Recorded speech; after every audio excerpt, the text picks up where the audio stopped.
আসসালামু আলাইকুম রহমতুল্লাহি ওবারাকাতু। আজকে ভূমিকম্পের সবগুলো ভিডিওতে দেখা গেল কামাকুনি চলাকালীন মানুষ আল্লাহর নাম নিচ্ছে, দোয়া করছে, কলিমা পড়ে সাহায্য চাচ্ছে তাদের রবের কাছে। মানুষের জীবনে কষ্ট আসলে সে খুব দ্রুত বুঝতে পারে আসলে তার সাহায্য করার মতো কেউ নেই। তখন সে আল্লাহর দিকে ফিরে যায়, নাম ধরে ডাকে, কান্না করে, দোয়া করে, কারণ সে জানে রব ছাড়া আর কোনো সহায় নেই। কিন্তু আজকের বাস্তবতা খুব কষ্টের। বিপদ কেটে গেলে অনেকেই সেই আল্লাহকে ভুলে যায় যিনি তাকে কষ্টের সময় সাহায্য করেছিলেন, যেন তার জীবনে কোনো বিপদ ছিল না, যেন আল্লাহ দরজায় দাঁড়িয়ে সে কান্না করেনি।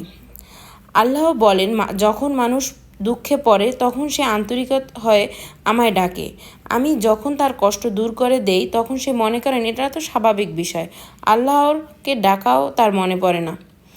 আরেক জায়গায় আল্লাহ বলেন, যদি আমি তাকে একটু সুখ দিই সে সাথে সাথে বলে আমার বিপদ তো শেষ হয়ে গেছে, কিন্তু তখনই সে গর্বিত হয়ে ওঠে এবং তার কৃতজ্ঞতা সে ভুলে যায়।